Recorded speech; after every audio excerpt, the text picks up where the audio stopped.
Hi friends, இன்றைக்கி என்ன பார்க்க போகிறோம்னா திண்டுக்கல் ஸ்டைலில் மட்டன் பிரியாணி எப்படி செய்யுதுன்னு பார்ப்போம். வாங்க வீடியோக்குள்ளே போகலாம்.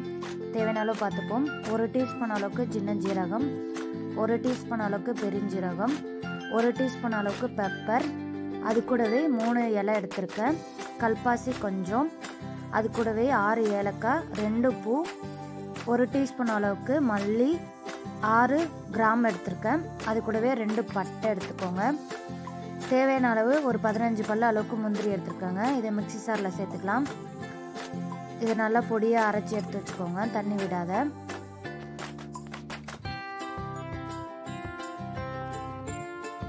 இப்போ அதே மிக்சி சாரில் ஒரு 15 பல்ல அளவுக்கு சின்ன வெங்காயம் எடுத்திருக்கேன். காரத்துக்கு தேவையான பச்சை மிளகாய் எடுத்துக்கோங்க. நான் 4 எடுத்திருக்கேன். அதையும் இது கூட ஆட் பண்ணிக்கலாம். தண்ணி விட்டு நல்லா பேஸ்ட்டாக அரைச்சி வச்சுக்கலாங்க. இப்போ இது கூடவே 2 டீஸ்பூன் அளவுக்கு இஞ்சி பூண்டு பேஸ்ட்டையும் ஆட் பண்ணிக்கோங்க. இதை நல்லா பேஸ்ட்டாக அரைச்சி எடுத்து வச்சுக்கலாம். இப்போ குக்கர் எடுத்துக்கோங்க. 1 கிலோ நான் மட்டன் எடுத்துருக்கேங்க.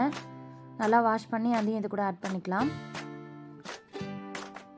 இப்போ 1 டீஸ்பூன் அளவுக்கு இஞ்சி பூண்டு பேஸ்ட்டை ஆட் பண்ணியிருக்கேன். 1/2 டீஸ்பூன் அளவுக்கு மஞ்சள்தூள், தேவையான அளவு உப்பு ஆட் பண்ணிக்கோங்க. இப்போ அது கூடவே தேவையான அளவு தண்ணி ஆட் பண்ணிக்கலாம்.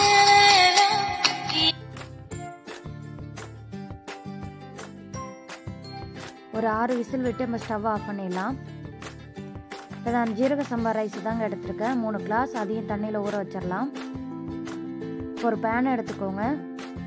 ஒரு 6 டீஸ்பூன் அளவுக்கு எண்ணெய் விட்டுக்கோங்க, கல்லெண்ணெய் விட்டுக்கோங்க. இப்போ அது கூடவே 2 டீஸ்பூன் அளவுக்கு நெய் ஆட் பண்ணிக்கலாம். ஒரு 5 பல் அளவுக்கு முந்திரி, ஒரு பட்டை, 2 ஏலக்காய், இலை அது கூட ஆட் பண்ணிக்கலாம். இப்போ இது கூடவே ஒரு கைப்படி புதினா, ஒரு கைப்படி கொத்தமல்லி எடுத்துருக்கேன், 2 பெருவெங்காயம் எடுத்துருக்கேங்க. அதையும் இது கூட ஆட் பண்ணிக்கலாம். வெங்காயத்தை நல்லா வதக்கிக்கோங்க. இப்போ இது கூடவே 1 டீஸ்பூன் அளவுக்கு காஷ்மீர் மிளகாத்தூள் எடுத்துருக்கேன். 1 நிமிஷத்துக்கு நல்லா வதக்கிக்கோங்க. இப்போ அது கூடவே வெங்காய பேஸ்ட் நம்ம ஆட் பண்ணிக்கலாம். ஒரு 2 நிமிஷத்துக்கு வதக்கிக்கோங்க.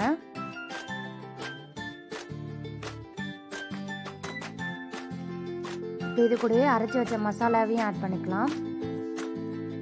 நான் 3 டீஸ்பூன் அளவுக்கு ஆட் பண்ணியிருக்கேங்க. இப்போ இது கூடவே பெருசாக ஒரு தக்காளி எடுத்திருக்கேன், அதையும் இது கூட ஆட் பண்ணிக்கலாம். இப்போ தக்காளி வணங்க தேவையான அளவு உப்பு ஆட் பண்ணிக்கோங்க. இப்போ தக்காளி வதங்கிடுச்சு. இப்போ வேக வச்ச மட்டனையும் நம்ம ஆட் பண்ணிக்கலாம் இது கூட. இப்போ இது கூட 1 டீஸ்பூன் அளவுக்கு தயிர் எடுத்திருக்கேன், அதையும் இது கூட ஆட் பண்ணிக்கோங்க.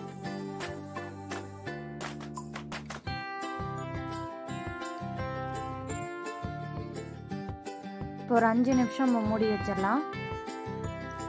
எண்ணெய் நல்லா பிரிஞ்சு வருது பாருங்க, மசாலா ஸ்மெல்லாம் போக.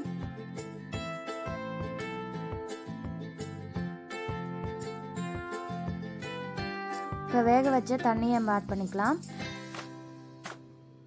நான் இந்த கிளாஸால் தாங்க ரைஸ் எடுத்தேன்.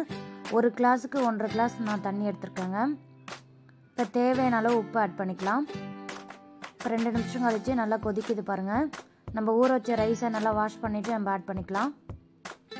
நல்லா மிக்ஸ் பண்ணிக்கோங்க.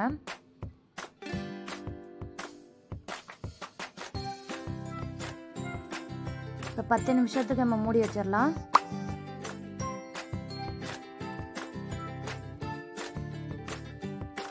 அடி பிடிக்காத 2 டைம் நான் இடையில கிண்டிக்கிட்டேங்க.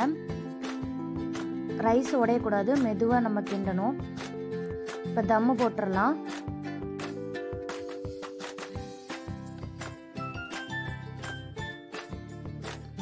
நல்லா ஒரு தடவை மிக்ஸ் பண்ணி நல்லா இது பண்ணி நம்ம அழுத்தி நல்லா மிக்ஸ் பண்ணிக்கலாம். அலுமினியம் ஃபைல் போட்டு நான் இப்போ தம்மு போட்டுறேங்க. உங்களுக்கு வெயிட் வைக்கணும் நீங்கள் வச்சுக்கோங்க. ஒரு 20 நிமிஷத்துக்கு நான் தம்மு போட்டுறேன். 20 நிமிஷம் ஆயிடுச்சுங்க. இப்போ ஸ்டவ் ஆஃப் பண்ணிவிட்டு ஒரு 5 நிமிஷம் கழித்து நம்ம ஓப்பன் பண்ணி பார்க்கலாம். ரைஸ் கொஞ்சம் கூட உடையில பாருங்கள், அடியும் பிடிக்கல, நல்லா வெந்துருச்சுங்க. அவ்வளோதான், ஹோட்டல் ஸ்டைலில் மட்டன் பிரியாணி ரெடிங்க, திண்டுக்கல் ஸ்டைலில்.